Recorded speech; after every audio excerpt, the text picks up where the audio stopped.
होता ऐसे है कि अगर कम्प्लेक्स नंबर फर्स्ट क्वाड्रेंट में हुआ तो हम प्रिंसिपल आर्गुमेंट को अल्फा को tan inverse of y upon x लेंगे।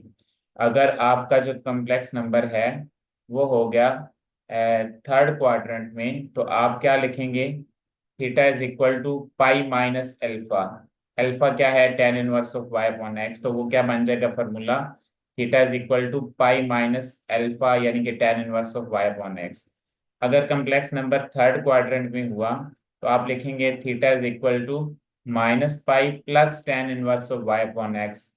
अगर कम्प्लेक्स नंबर फोर्थ क्वाड्रेंट में हुआ तो आप फार्मूला यूज करेंगे कि theta is equal to minus tan inverse of y upon x. तो पहले ये डिसाइड करना है कि आपका अल्फा कौन से क्वाड्रेंट में है, देन डिसाइड करेंगे कि उस पे कौन सा फार्मूला लगाएगा और किस फार्मूले से आर्गुमेंट निकालेंगे। ठीक है, तो चार क्वाड्रेंट है, चार फार्मूले हैं, और फर्स्ट क्वाड्रेंट में अल्फा और थीटा कोइंसाइड कर जाते हैं। थीटा इक्वल होता है अल्फा यानी कि tan inverse of y upon x के इक्वल होता है। तो रिवीजन जस्ट ये है बेटा, कम्प्लेक्स नंबर के दो पोर्शन है, दो रिप्रेजेंटेशन होती है, इसमें से हम पोलर को ड्राइव करना चाह रहे होंगे।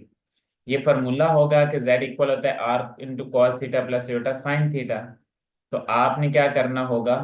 r कैलकुलेट करेंगे, r कैलकुलेट करने का ये मॉड्यूलस वाला फार्मूला है, और थीटा कैलकुलेट करेंगे। थीटा आप इन चार फार्मूलाज की मदद से निकाला करेंगे तो कभी भी गलत नहीं होगा। ये चार फार्मूले क्या हैं कि अगर फर्स्ट क्वाड्रेंट में हुआ तो कौन से चूज करेंगे, सेकंड थर्ड में कौन से चूज करेंगे। ठीक है, और वैल्यूज आखिर में इस फार्मूले में पुट करेंगे तो आपके पास polar form of the complex number आ जाएगी। नेक्स्ट मैंने आपको बताया था कि जो इन जनरल आर्गुमेंट होता है, स्मॉल आर्गुमेंट ऑफ जी, ये आपके पास एक सेट होता है जिसमें बहुत सारी वैल्यूज पड़ी होती है। ठीक है, तो इन जनरल जो स्मॉल आर्गुमेंट होता है ये तो जनरल वैल्यू होती है ना, लेकिन आर्गुमेंट ऑफ जेड जो होता है इसे आप कह सकते हैं set of values of angle या थीटा। तो जो कैपिटल आर्गुमेंट होता है इसको हम प्रिंसिपल आर्गुमेंट कहते हैं, और इस पे हम रिस्ट्रिक्शन लगाते हैं कि ये जो ए की रोटेशन है यानी कि थीटा की वैल्यू पाई से छोटी और माइनस पाई के से बड़ी हो, यानी कि थीटा माइनस पाई और पाई के दरमियान रखे ना, तो इसको हम कहते हैं, ये आपके पास क्या बनता है? ये प्रिंसिपल आर्गुमेंट बनता है। ठीक है, तो प्रिंसिपल आर्गुमेंट को कैपिटल ए आर जी से डिनोट करते हैं, और इसका फॉर्मूला होता है कि argument of z, principal argument of z is equal to tan inverse of y upon x, जिसको आपने अल्फा का नाम दिया है बेटा।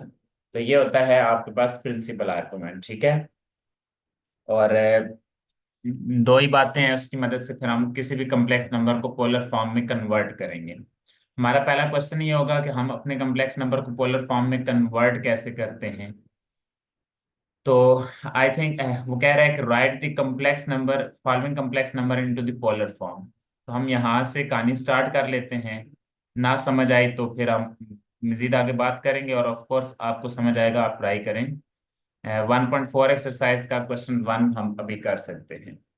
उसने कहा, फर्स्ट क्वेश्चन सॉल्व करता हूं मैं, आप देखिएगा कि आपको समझ आ रहा है या नहीं। तो पहले फर्स्ट पार्ट सॉल्व करने के लिए ना मैं लेट करता हूं कि z आपके पास किसके इक्वल है? 2 + i 2√3। ये आपके पास एक कम्प्लेक्स नंबर है। अच्छा, आप जरा डिसाइड करें कि इसमें x क्या है और y क्या है। इन जनरल जो x + i होता है तो आप बड़े आसानी से कंपेयर कर सकते हैं कि यहाँ से x की वैल्यू 2 है और y की वैल्यू क्या है? y आपके पास 2√3 है। ठीक हो गया, तो ये x और y कैलकुलेट हो गया। इसने कहा पोलर फॉर्म में कन्वर्ट करना है जी, तो पोलर फॉर्म पहले लिख दें ताकि आपको टारगेट पता चल जाए कि आपने करना क्या है। Polar form of complex number या पोलर फॉर्म ऑफ जेड। तो पोलर फॉर्म ऑफ जेड क्या होती है? Z is equal to r into cos theta plus iota sine theta. ठीक है, तो ये पोलर फॉर्म होती है। तो इसका मतलब यहाँ से आपको एक आर चाहिए और एक थीटा चाहिए ताकि इसमें पुट करें। बाकी साइन कॉस और आई तो सेम रहेगा। इट मीन्स कि हमने आर और थीटा कैलकुलेट करना है। तो पहले बात कर लेते हैं आर पे। आर कैसे निकालेंगे? आर कैलकुलेट करने का एक फार्मूला है, वो फार्मूला हम अप्लाई करेंगे। ये पोलर फॉर्म है, फार्मूला है, इसमें वैल्यू आखिर में पुट करेंगे हम। ठीक है, तो आर कैलकुलेट करने का एक फार्मूला था, फार्मूला वाज दैट कि square root x square plus y square, ये फार्मूला था। ठीक है, तो अब x की भी वैल्यू पुट करें और y की भी वैल्यू पुट करें। x है 2, तो 2 के ऊपर स्क्वायर आ जाएगा।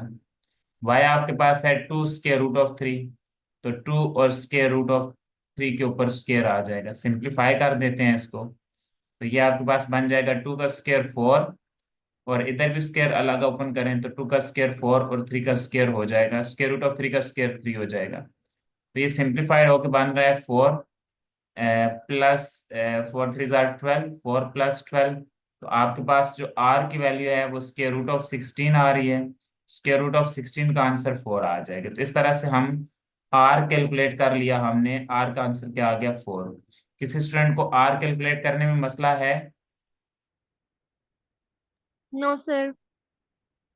अच्छा, नहीं अब सर। जरा बात करते हैं कि आर्गुमेंट, अब हमें सर थीटा चाहिए ना बेटा। तो थीटा के लिए तो आपको मालूम होना चाहिए कि व्हाट इज द आर्गुमेंट, मतलब सॉरी क्वाड्रेंट कौन सा है। तो आर्गुमेंट चाहिए, थीटा चाहिए। तो आप डिसाइड करें कि कॉम्प्लेक्स नंबर कौन से क्वाड्रेंट में। तो आप लिखेंगे कि सिंस, आप में से कौन बताएगा ये कॉम्प्लेक्स नंबर कौन से क्वाड्रेंट में है? 2 plus iota 2 square root of 3, कौन बताएगा? सर एक्स पॉजिटिव है, वाई नेगेटिव, वाई भी पॉजिटिव है। फर्स्ट को क्वाड्रेंट में। Very good. ये इसका मतलब ये हुआ कि जो कॉम्प्लेक्स नंबर है वो फर्स्ट क्वाड्रेंट में है बेटा। तो फर्स्ट क्वाड्रेंट में जो आर्गुमेंट का फॉर्मूला था वो चूज कर लें। तो ये आपका रहा फर्स्ट क्वाड्रेंट। तो इसमें फॉर्मूला कौन सा है?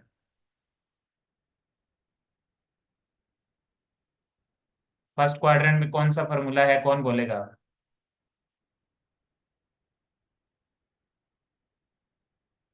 हेलो, ये रिस्पॉन्स सर प्लीज। ये alpha equal to 10 - 1 y x वाला। जी बिल्कुल ऐसा ही है, theta is equal to tan inverse of y over x. ये वाला फार्मूला है, इसको हम पिक कर लेंगे जस्ट। तो ये आपका फार्मूला लग जाएगा। तो हम जानते हैं फर्स्ट क्वाड्रेंट में थीटा का फार्मूला है tan inverse y over x. Y और एक्स की वैल्यू पुट करें, बनेगा tan इनवर्स वाई आपका क्या है 2 स्क्वायर रूट ऑफ 3, एक्स क्या है 2। आप चेक कर सकते हैं 2 एंड 2 कैंसिल हो जाएगा, tan inverse of square root of 3 आ जाएगा।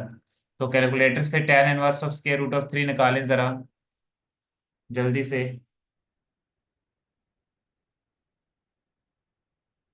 जी कौन बताएगा tan inverse of square root of 3 क्या होता है? सर मैंने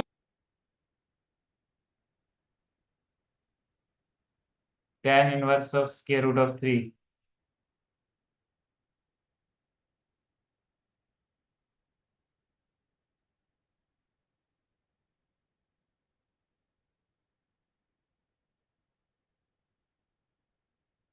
नहीं बताएंगे बेटा आप याद करें कैलकुलेटर से निकालें ना tan 60 डिग्री। तो tan 60 डिग्री का आंसर आता है स्क्वायर रूट ऑफ 3। अब tan दोनों तरफ इनवर्स अप्लाई कर दें, tan इनवर्स तो लेफ्ट साइड में tan इनवर्स कैंसिल हो जाएगा, और आंसर आ जाएगा tan inverse of square root of 3। इसका मतलब ये हुआ कि जो आपके पास होता है tan inverse of square root of 3, उसका क्या आंसर आता है 60 डिग्री आंसर आता है। बिकॉज tan 60 डिग्री किसके इक्वल? स्क्वायर रूट ऑफ 3 के इक्वल। समझ आ गई इस बात की? ये सर सर मेरा आप डिस्कनेक्ट हो जाता, सॉरी, क्या वो जरा सा सॉरी, फिर से बता सकते? सर वो मेरा डिस्कनेक्ट हो जाता, आप एक दो फिर से बता सकते हैं? मैंने कहा किसको tan inverse of square root of 3 की वैल्यू, या जी सर।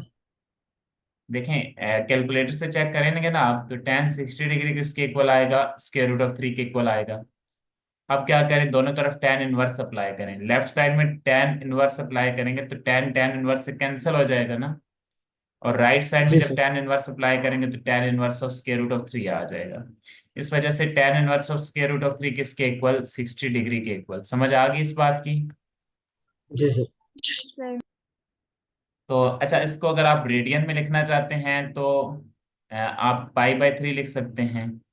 ठीक है, अगर लिखना चाहें, अदरवाइज ये भी ठीक है 60 डिग्री भी, क्योंकि पाई की वैल्यू होती है 180 डिग्री, और 180 डिग्री को जब आप 3 से डिवाइड करेंगे तो आंसर 60 डिग्री ही आएगा, राइट। पाई 180 डिग्री के इक्वल होता है, ये आपने याद रखना है। पाई 180 degree, 180 degree by 3, answer 60 degree. इसलिए जो आपका थीटा है वो आ गया है पाई/6। क्या किसी बच्चे को थीटा कैलकुलेट करने में प्रॉब्लम है? tan inverse of sir square root of 3, tan inverse of y/x का फॉर्मूला लगाया और थीटा कैलकुलेट कर लिया, तो मसला है तो आप पूछ सकते हैं बेटा। नहीं सर। कोई मसला नहीं है? No, are you sure? yes sir.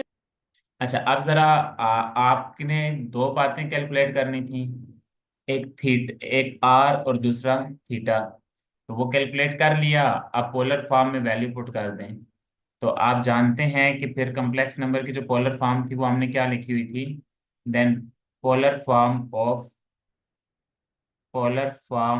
Z is, वो ऊपर उसका फार्मूला लिखा हुआ है, आप चेक कर सकते हैं। तो बनती है z is equal to r into cos theta plus iota sine theta, ये पोलर फॉर्म का फॉर्मूला है, ठीक है।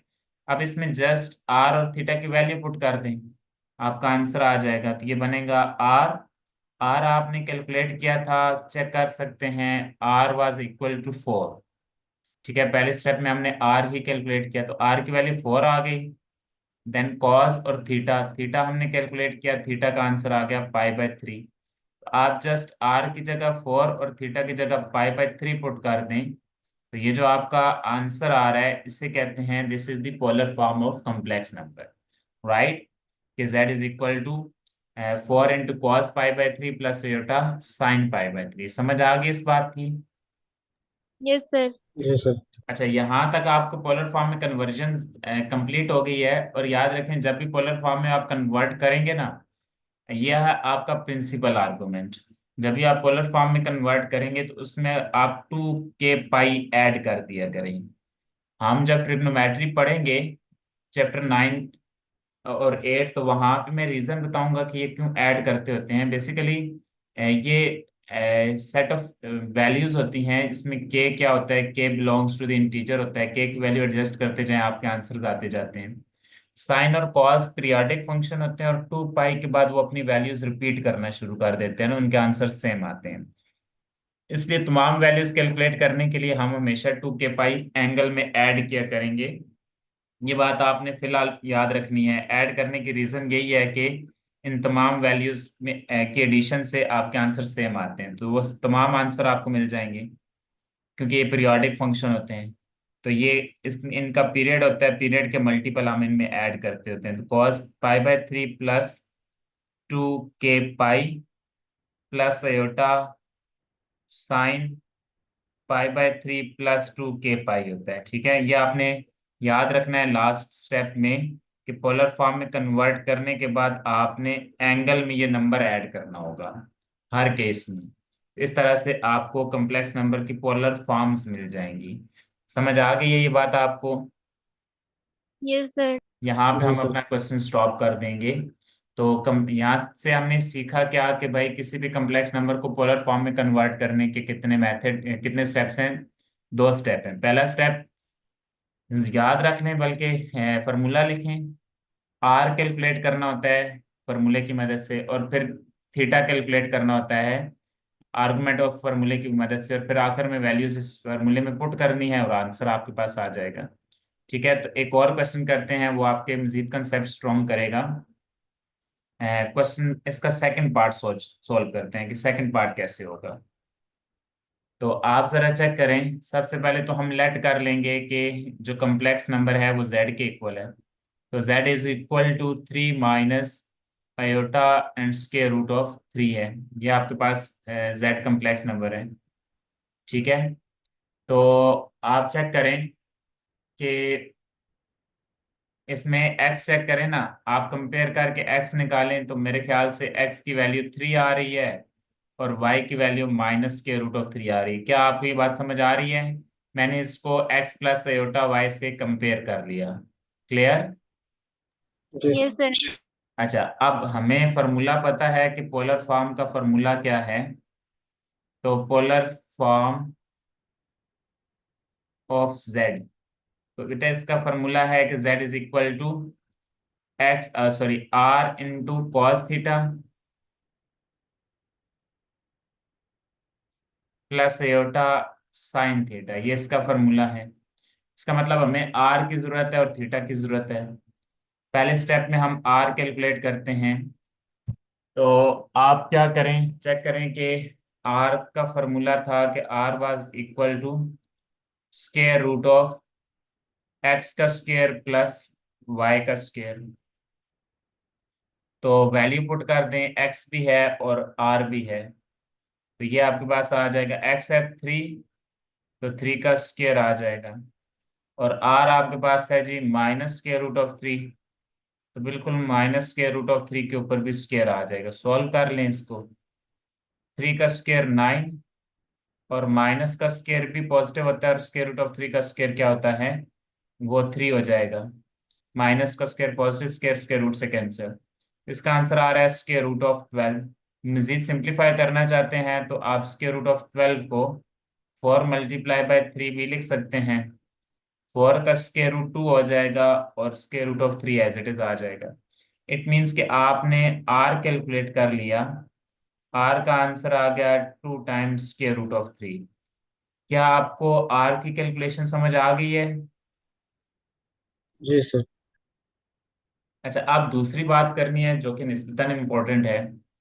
दूसरी बात हमने करनी है आर्गुमेंट यानी कि थीटा के हवाले से। तो यू नो कि z आपके पास जो कम्प्लेक्स नंबर है, इसकी वैल्यू क्या है, 3 minus iota square root of 3। तो यहाँ से आप डिसाइड करें कि बिकॉज x पॉजिटिव 3 है और y negative iota by square root of 3 है। x पॉजिटिव है, सॉरी y आपके पास just minus square root of iota है, माइनस स्क्वायर रूट ऑफ 3 है। इसका मतलब कि x पॉजिटिव और y नेगेटिव, तो कौन सा क्वाड्रेंट है आपके ख्याल में? x is positive y negative, तो कौन सा क्वाड्रेंट हुआ? Third quadrant. नहीं, थर्ड क्वाड्रेंट में तो x और y दोनों नेगेटिव होते हैं ना। Second. सेकंड में x नेगेटिव होता है और y पॉजिटिव होता है। You can first check. Quadrant.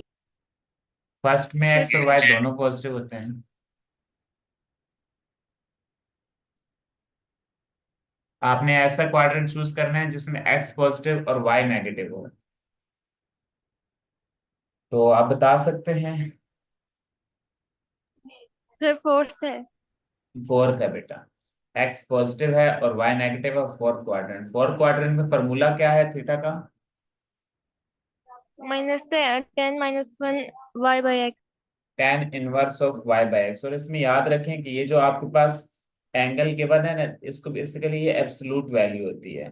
मतलब कि इसके अंदर नेगेटिव का नहीं रखना होता है। इसके अंदर अगर कोई नंबर नेगेटिव आ भी जाए तो वो क्या बन जाता है, उसको हम पॉजिटिव बना दिया करेंगे। ठीक है, तो ये जो tan का जो एंगल होता है tan इनवर्स का, इसको हमने एब्सोल्यूट वैल्यू के साथ एडजस्ट करना होता है। बहरहाल, तो आपने देख लिया कि भाई क्वाड्रेंट आपका फोर्थ है, और फोर्थ क्वाड्रेंट में तो आपके पास क्या होता है,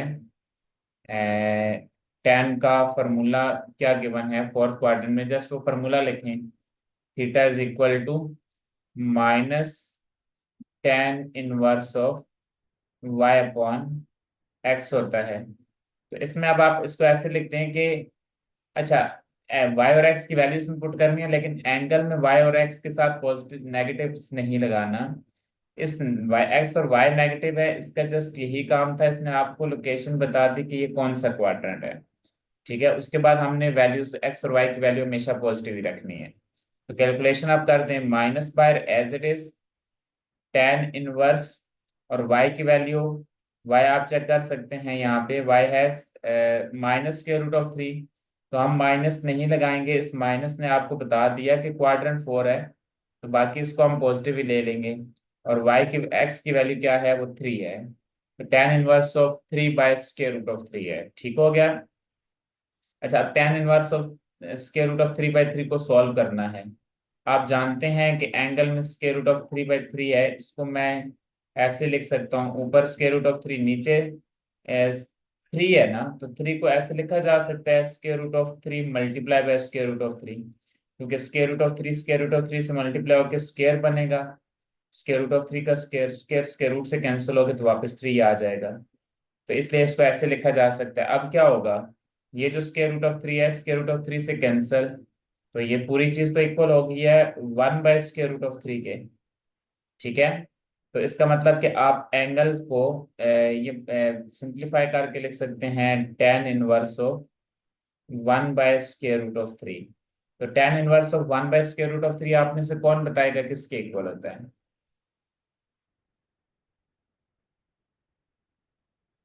कौन बताएगा tan 1 ऑफ 1/√3 किसके इक्वल होता है? कैलकुलेटर से शिफ्ट प्रेस करें, tan 1 प्रेस करें और ये वैल्यू पुट करें तो आपको आंसर मिल जाएगा।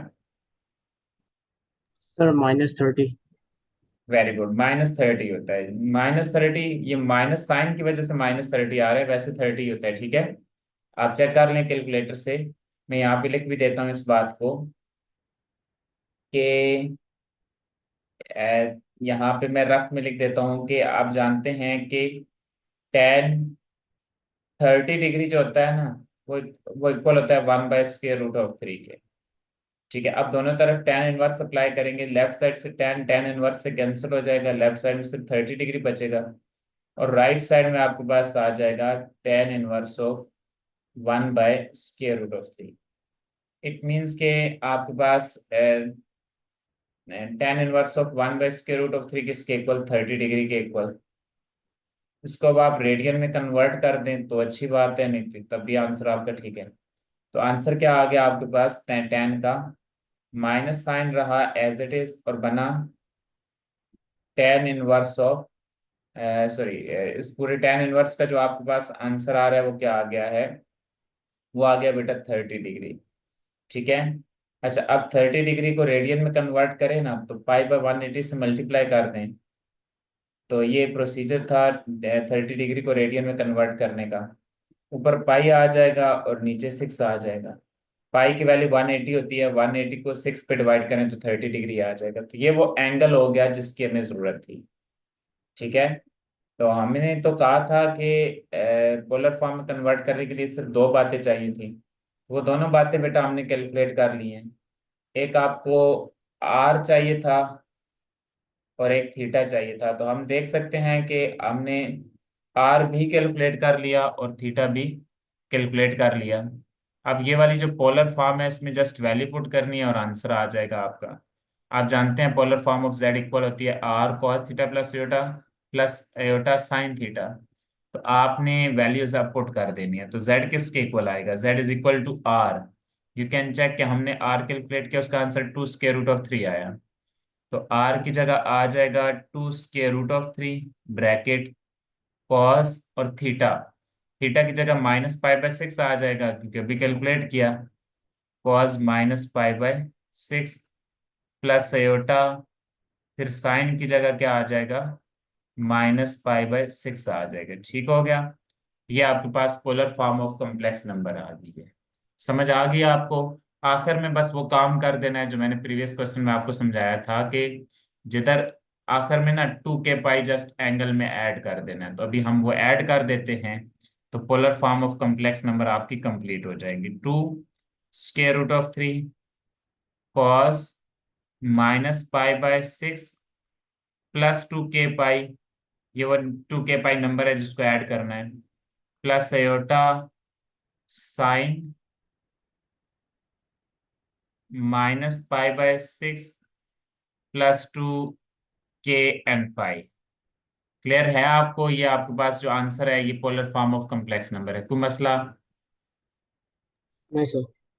सिमिलरली हम ये जो क्वेश्चन है नेक्स्ट भी सॉल्व कर सकते हैं इसी प्रोसीजर से। अब मैं एक्सपेक्ट करता हूँ कि आप मुझे इसके आंसर बताएंगे। ये क्वेश्चन इंपॉर्टेंट है इसलिए सारे मैं 1 बाय 1 सॉल्व करवा रहा हूँ। तो z के इक्वल लेट करें, अब आंसर करते जाएं साथ साथ। ठीक है, -2 -अयोटा 2, मुझे x की वैल्यू कौन बताएगा? -2। सर 2। -2, और y क्या हुआ? y भी -2 है, ठीक है, जो आयोटा के साथ है वो -2 है। अच्छा, अब आपने इसको पोलर फॉर्म में कन्वर्ट करना है बेटा, तो r पहले कैलकुलेट कर लें। r का फॉर्मूला क्या है, x² प्लस वाई। y का स्क्वायर, वैल्यूज पुट कर दें। तो x x क्या है, -2, तो -2 का स्क्वायर, y भी क्या है, -2, तो -2 का स्क्वायर। मैंने जस्ट x और y की वैल्यू पुट कर दी है। तो यू नो कि माइनस का स्क्वायर पॉजिटिव, तो -2 का स्क्वायर 4, और फिर -2 का स्क्वायर 4, 4 + 4 कितना हुआ, 8 हुआ। स्क्वायर रूट ऑफ 8 आंसर आ गया, लेकिन मैं सिंप्लीफाई कर सकता हूँ। 8 को आप लिख सकते हैं 4 × 2, 4 का स्क्वायर रूट अलग कर दें तो वो 2 आ जाएगा, और square root of 2 as it is. तो यहाँ से मुझे r की वैल्यू मिल गई है 2 स्क्वायर रूट ऑफ 2। समझ आ गई कि r कैसे कैलकुलेट किया, कोई जी सर। मसला r की कैलकुलेशन में? नहीं सर। कोई मसला नहीं है।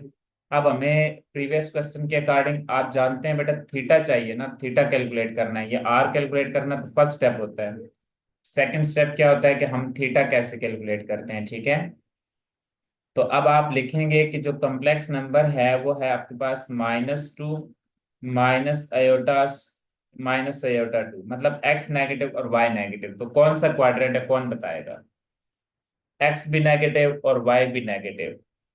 सर सेकंड क्वाड्रेंट है। बेटा सेकंड क्वाड्रेंट में तो x नेगेटिव और y पॉजिटिव होता है ना। Sir third quadrant. जी, थर्ड क्वाड्रेंट है, ठीक है।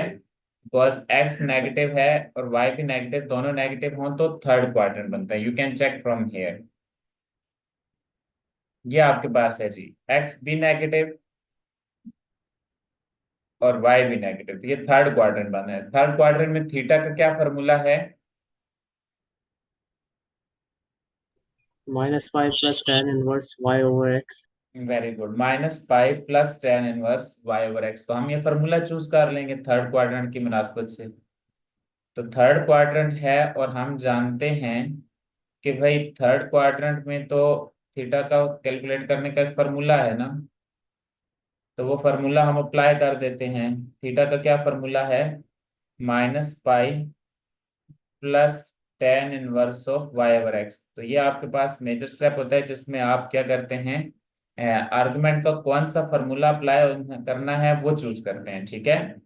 तो हमने ये चूज कर लिया कि theta is equal to -pi plus tan−1 क्योंकि थर्ड क्वाड्रेंट के लिए -पाई एज इट इज tan−1 और y/x। तो y/x की वैल्यू पुट करें, y -2 और x -2। मैंने आपसे कहा था कि ये माइनस का साइन जो होता है ना, ये जस्ट क्वाड्रेंट को बताने के लिए जरूरी होता है। आप जब फॉर्मूले में वैल्यू पुट करते हैं तो उसको पॉजिटिव चूज किया करें।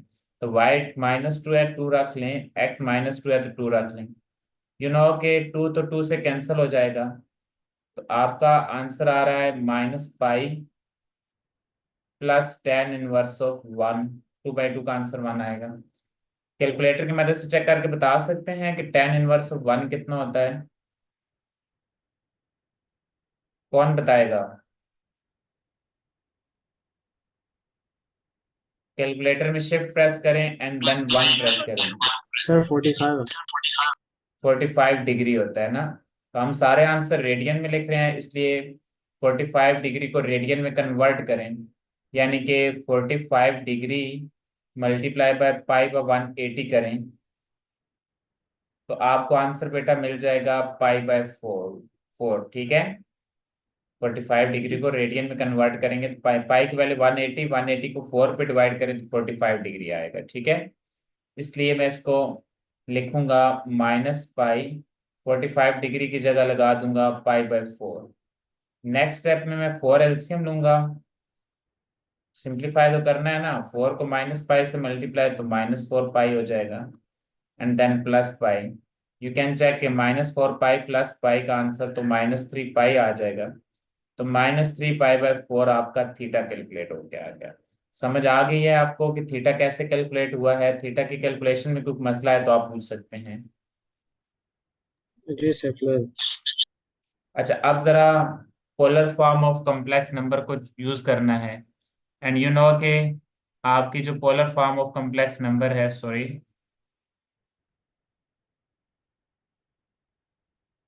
Polar form of complex number हमने फॉर्मूला पढ़ा हुआ है ना, कि जो polar form of complex number है वो ये होती है कि polar form of z is equal to z minus z is equal to r into cos theta plus Yotta sine theta. इस फार्मूले में जस्ट वैल्यू पुट कर दीजिए। r की वैल्यू हमने कैलकुलेट की थी, वो r आया था 2√2। तो r की जगह आ गया 2√2। कॉस थीटा की वैल्यू पे हमने कैलकुलेट की कि थीटा की जगह आ जाएगा -3 pi plus iota and sine as it is, फिर थीटा की जगह आ जाएगा -3 पाई/4। ये आपके पास पोलर फॉर्म आ गई है। बस आखिरी काम ये करना है कि ओके, जहाँ कॉस पे आठ वन। एंगल है ना, एंगल में 2 k पाई वो नंबर ऐड कर दें। 2√2 cos -3 pi plus 2 k pi plus iota sine -3 pi plus 2 k and pi. ये आपके पास फाइनल आ गई है जी कम्प्लेक्स नंबर की पोलर फॉर्म। तो इस तरह से हम किसी भी कम्प्लेक्स नंबर को पोलर फॉर्म में कन्वर्ट करते हैं। समझ आ गया आपको? जी जी सर। सर। तो चलें ठीक है, क्लास तकरीबन एंड होने वाली है। बाकी फिर हम नेक्स्ट क्लास में करते हैं। किसी स्टूडेंट का कोई क्वेश्चन है तो इसमें हमने प्रीवियस लेक्चर में ये पढ़ा था कि अगर आपके पास कम्प्लेक्स नंबर पोलर फॉर्म में गिवन हो, z1 r1 cos theta 1 plus Yotta sine theta 1, दूसरा कम्प्लेक्स नंबर हो z2 जो कि है r2 cos theta 2 plus Yotta sine theta 2। तो पोलर फॉर्म में कम्प्लेक्स नंबर को मल्टीप्लाई करना आसान है। आप क्या करेंगे, z1 को z2 से मल्टीप्लाई करेंगे, इनके जो करस्पॉन्डिंग रेडियस है उनको आपस में मल्टीप्लाई करें, और आगे कॉस, और फिर दोनों के एंगल का जस्ट सम कर दें। ठीक है, थीटा 1 एक एंगल है, थीटा 2 दूसरे का एंगल है, तो ये बनेगा cos of theta 1 plus theta 2 plus iota sine as it is, और फिर थीटा 1 प्लस थीटा 2 करेंगे। तो इस तरह से दो कम्प्लेक्स नंबर की मल्टीप्लिकेशन हो जाएगी पोलर फॉर्म में। सिमिलरली अगर आपने दो कम्प्लेक्स नंबर को डिवाइड करना हो तो कैसे डिवाइड करेंगे, दोनों को लिख दें कि दो कम्प्लेक्स नंबर की डिवीजन और पोलर फॉर्म में डिवीजन है। यहाँ पे रेशनलाइज करने की जरूरत नहीं, आप डायरेक्ट फार्मूला अप्लाई करें। r1 को r2 से मल्टीप्लाई, सॉरी r1 को r2 से डिवाइड, एंड देन जो दोनों के एंगल हैं उनको आपस में सब्ट्रैक्ट कर दें। ठीक है, cos of theta 1 minus theta 2 plus iota sine of theta 1 minus theta 2 हो जाएगा। इस तरह से आप दो कम्प्लेक्स नंबर को डिवाइड कर सकते हैं, जस्ट एंगल को सब्ट्रैक्ट करना है। ठीक है, ये हमने काम किया था। फिर आप इसको डिटेल में मैंने क्वेश्चन प्रीवियस करवाए हुए हैं, आप एक दफ़ा चेक कर लीजिएगा। अभी हम इसका ये जो क्वेश्चन नंबर है 2, ये सॉल्व करना चाहते हैं। ठीक है, ये कल रह गया था और इस क्वेश्चन को हमने सॉल्व करना है। तो आप चेक करें, इसमें ना ऊपर आपके पास लिखा हुआ है कॉस, यहाँ पे एक ट्रिग्नोमेट्रिक एक रिजल्ट यूज होगा, इसको आपने एज अ रिजल्ट ही याद रखना है। Cos 5/6 minus iota sign 5/6 all divided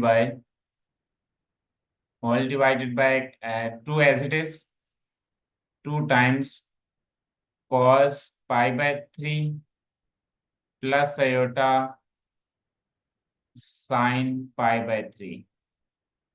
ठीक है, ये आपके पास दो कम्प्लेक्स नंबर हैं।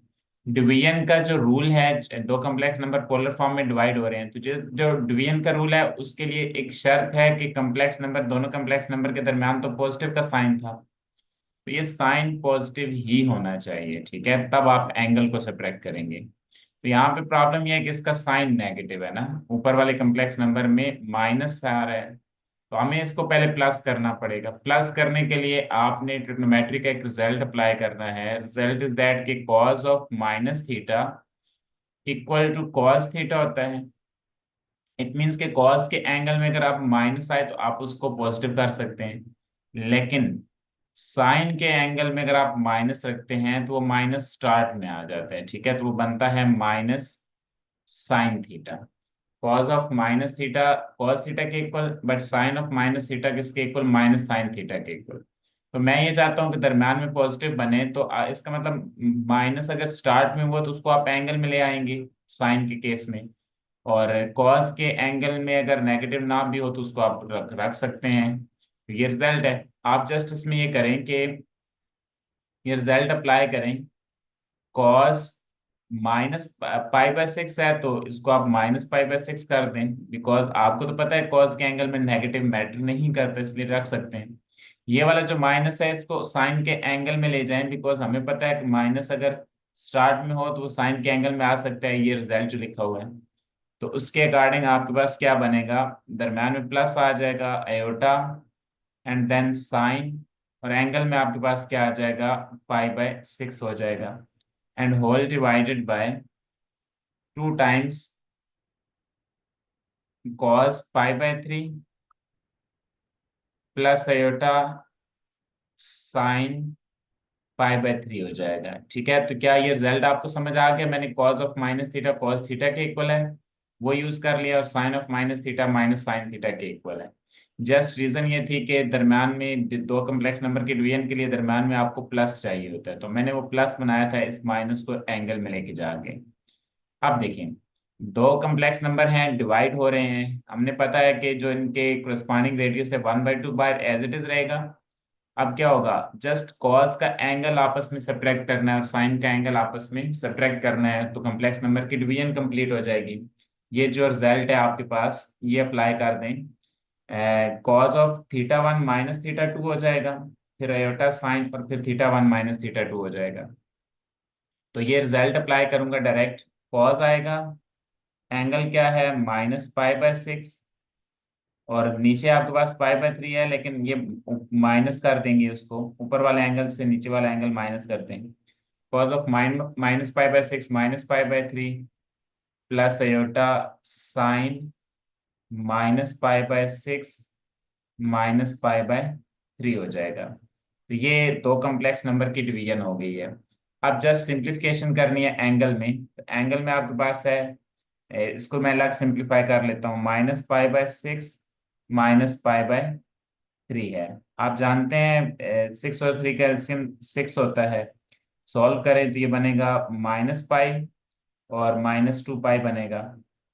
सिंप्लीफाई करके चेक करें, माइनस पाई -2 पाई -3 पाई हो जाएगा, -3 पाई/6 हो जाएगा, और -3 पाई/6 कितना हुआ, आपके पास यू कैन चेक के -3 पाई/6 कितना हुआ, -पाई/2 के इक्वल इसका आंसर आ गया। क्या ये बात आपको समझ आ रही है? यहाँ तक तो मसला।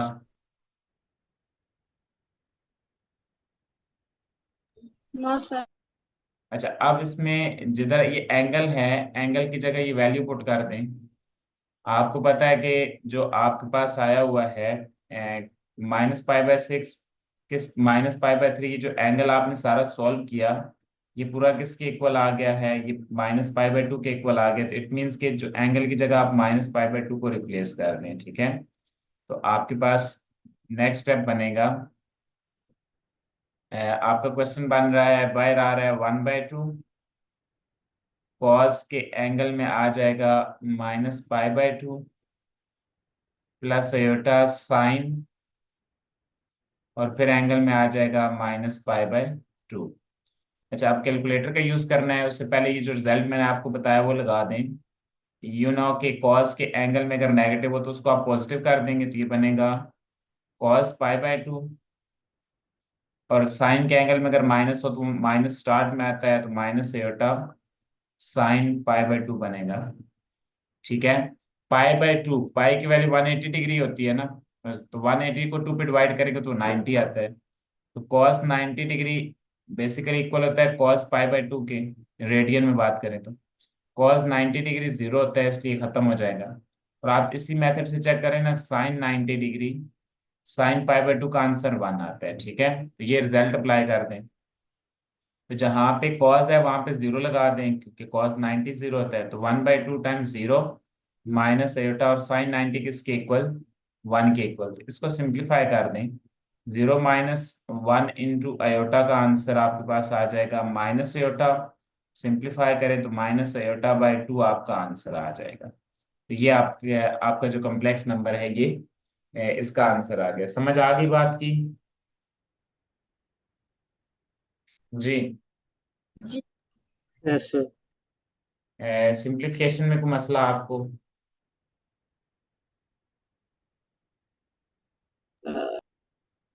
नहीं सर। चलें ठीक है। आप नेक्स्ट इसका, हमने क्वेश्चन नंबर 2 सॉल्व कर लिया है, उसके बाद आप इसका क्वेश्चन नंबर 3 पे जाएं। क्वेश्चन नंबर 3 में इंपॉर्टेंट क्वेश्चन है क्वेश्चन नंबर 3, कि आपके पास ना कम्प्लेक्स नंबर गिवन है, और थोड़ा लेंथी क्वेश्चन भी है और कंसेप्चुअल भी है। कम्प्लेक्स नंबर गिवन है लेकिन हमने इसमें ये वाला रिजल्ट अप्लाई करना है। उससे पहले आपको कुछ बेसिक नॉलेज चाहिए इस क्वेश्चन को सॉल्व करने के लिए। वो जस्ट ये है कि आपने पढ़ा था चैप्टर के स्टार्ट में, अगर दो कम्प्लेक्स नंबर हों, एक Z1 और Z2, उनके ऊपर मॉडुलस हो ना, तो आप दोनों का अलग अलग मॉडुलस कर सकते हैं। Z1 का अलग से मॉडुलस और Z2 का अलग से मॉडुलस होता है। मॉडुलस मतलब मैग्नीट्यूड। ठीक है, तो ये आपको मैंने पढ़ाया था। अगर दो कम्प्लेक्स नंबर का मॉड कैलकुलेट करना हो तो आप डायरेक्टली इस मेथड से कैलकुलेट कर सकते हैं। समझ आ गई बात की? जी ठीक है। सर। तो नेक्स्ट आपके पास अगर ये तीन कम्प्लेक्स नंबर हों तो तब भी आप ये काम कर सकते हैं। Z1, Z2 और Z3 ऑल मैग्नीट्यूड हो तो ये इक्वल होता है। Z1 पे अलग से मैग्नीट्यूड ले लें, Z2 पे अलग से मैग्नीट्यूड ले लें, और Z3 पे अलग से मैग्नीट्यूड ले लें अगर नंबर ज्यादा हो। मतलब जितने भी कम्प्लेक्स नंबर हो ऊपर मैग्नीट्यूड हो तो आप मैग्नीट्यूड स्प्लिट कर सकते हैं। और फिर उसके बाद ये कि अगर आपके पास कम्प्लेक्स नंबर गिवन हो, लेट्स से एक कम्प्लेक्स नंबर है Z is equal to x plus iota y, तो उसका मॉडुलस हमने कैसे फाइंड किया था? मैंने आपसे कहा था कि उसका मॉडुलस इक्वल होता है Z modulus is equal to under root of x का स्क्वायर प्लस वाई स्क्वायर। इस प्रोसीजर से हम मैग्नीट्यूड यानी कि मॉडुलस कैलकुलेट करते हैं। क्या ये बात समझ आ गई आपको? जी सर। तो अब जरा क्वेश्चन की स्टेटमेंट सुने। उसने ये कहा कि आपके पास गिवन है, एक चीज गिवन है कि क्या गिवन है, x1 प्लस अयोटा y1, ये एक कम्प्लेक्स नंबर है। Z1 आप इसको कह सकते हैं। दूसरा कम्प्लेक्स नंबर है जी x2 प्लस अयोटा y2, और तीसरा कम्प्लेक्स नंबर है x3 plus iota y3। In general आपके पास कितने कम्प्लेक्स नंबर हैं? n कम्प्लेक्स नंबर्स हैं, और आपस में क्या हो रहे हैं? मल्टीप्लाई हो रहे हैं। ठीक है, तो ये जो आपके पास है, क्या कहते हैं इसको, क्वेश्चन, ये जो रिजल्ट है ये n के लिए बेसिकली हमने अप्लाई करना है। और अब तो सॉन ये कह रहा है कि लास्ट में एक n कम्प्लेक्स नंबर है xn प्लस एयोटा yn, ये इक्वल है किसके? a प्लस एयोटा b के। ये बात आपके पास गिवन है, ये a प्लस एयोटा b के इक्वल है, और आप ये जो फॉलोइंग रिजल्ट आपके पास सामने जो लिखा हुआ है ना, इसका प्रूव करना है। तो मैं इसका प्रूफ, मेरे जहन में ऐसे आ रहा है कि आप क्या करें, दोनों तरफ मैग्नीट्यूड ले लें कम्प्लेक्स नंबर का, क्योंकि राइट साइड में देखें a प्लस एटा बी को उसने क्या बनाया हो, उसने बनाया हो ए स्क्र प्लस बी स्क्र। तो ऑफकोर्स ये a plus iota B magnitude के फॉर्मूले से ही ए स्क्र प्लस बी स्क्र बनेगा। तो आप क्या करें, दोनों लेफ्ट साइड में भी एक कम्प्लेक्स नंबर है, राइट साइड में भी एक कम्प्लेक्स नंबर है, तो दोनों का क्या करें, मैग्नीट्यूड अप्लाई कर दें। और आपको पता है मैग्नीट्यूड के लिए सिर्फ दो वर्टिकल लाइन लगाती हैं, एंड पे लग जाती हैं। तो मैं क्या करने लगा हूँ, x1 plus iota y1 into x2 plus iota y2 into x3 plus iota y3 up to so on xn plus iota yn। और मैग्नीट्यूड, और राइट साइड में भी दोनों तरफ मैग्नीट्यूड अप्लाई कर दें तो बन जाएगा a प्लस एयोटा b का मैग्नीट्यूड बन जाएगा। लेफ्ट साइड में तो चले, मैं ये प्रॉपर्टी जो अभी आपको बताई है वो लगाने लगा हूँ। ये एक Z1 है फर्स्ट कम्प्लेक्स नंबर, ये Z12 है बेटा सेकंड कम्प्लेक्स नंबर, Z3 है third complex number, up to so on Zn है n कम्प्लेक्स नंबर। हमें पता है कि दो या दो से ज्यादा कम्प्लेक्स नंबर हो और होल मैग्नीट्यूड हो तो आप मैग्नीट्यूड स्प्लिट कर सकते होते हैं, उसमें तो कोई प्रॉब्लम नहीं होती। तो मैं यहाँ पे बेसिकली ये करने लगा हूँ, मैग्नीट्यूड स्प्लिट करने लगा हूँ। समझ आ रही है? सबके ऊपर अलग अलग मॉड आ जाएगा, जैसे ये ऊपर मैंने फार्मूला आपको बताया, इस फार्मूले का हमने प्रूव भी किया था। तो ये आ जाएगा x1 प्लस आयोटा y1 पे मॉड आ जाएगा, मल्टीप्लीकेशन आएगी, फिर आपके पास आ जाएगा x2 प्लस आयोटा y2 पे मॉड आएगा, फिर उसके बाद x3 प्लस आयोटा y3 पे मॉड आएगा, अप टू सो ऑन। और लास्ट वाले जो कॉम्प्लेक्स नंबर है उस पे भी मॉड आ जाएगा, xn प्लस आयोटा yn पे भी मॉड आ जाएगा। और राइट साइड में a प्लस आयोटा b का मॉड यानी कि मैग्नीट्यूड सेम रहेगा। समझ आ गई है? मैंने मॉड्यूलस स्प्लिट कर दिया ये जो ऊपर फार्मूला है उसके हवाले से। क्या ये बात समझ आ गई आपको? जी सर। प्रॉपर्टी अप्लाई की है। अच्छा, अब मॉड्यूलस की डेफिनेशन इस्तेमाल करते हैं कि भाई अगर आपके पास Z x plus iota y हो तो उसका मैग्नीट्यूड कैसे निकालते हैं? उसके रियल पार्ट का स्क्वायर और उसके इमेजिनरी पार्ट का स्क्वायर लगा देते हैं। तो इसमें जो भी आपके पास कम्प्लेक्स नंबर है उसके रियल और इमेजिनरी पार्ट का स्क्वायर लेते जाएं। पहला मैग्नीट्यूड निकालना है x1 plus iota y one का। तो x1 plus iota y one में x1 रियल पार्ट है तो आ जाएगा x1 का स्क्वायर, और y1 इमेजिनरी पार्ट है तो आ जाएगा y1 का स्क्वायर। ये पहले कम्प्लेक्स नंबर का मैग्नीट्यूड। फिर आगे square root x2 plus iota y to का मैग्नीट्यूड निकालें तो आ जाएगा रियल पार्ट यानी कि x2 का स्क्वायर प्लस y2 का स्क्वायर। तीसरे कम्प्लेक्स नंबर का भी मैग्नीट्यूड निकालें तो ये आएगा x3 का स्क्वायर प्लस y3 का स्क्वायर। मैं सिंपल फार्मूला अप्लाई कर रहा हूँ कि रियल पार्ट का स्क्वायर इनटू इमेजिनरी पार्ट का square, up to so on. Last वाला जो कम्प्लेक्स नंबर है इसका भी मैग्नीट्यूड निकालते हैं। तो लास्ट में xn रियल है तो xn का स्क्वायर, और yn इमेजिनरी है तो yn का स्क्वायर हो जाएगा। और इक्वल के राइट साइड में तो एक complex number a plus iota b है तो इसका जो मैग्नीट्यूड होगा वो क्या होगा? ए स्क्वायर प्लस बी स्क्वायर हो जाएगा। समझ आ गई इस बात की? जी सर। अच्छा, अब जरा चेक करें, ये स्क्वायर रूट स्प्लिट हो रहा है ना। तो मैंने आपसे कहा था अगर दो नंबर पॉजिटिव हो, लेट्स से कि एक नंबर है a और दूसरा नंबर b है।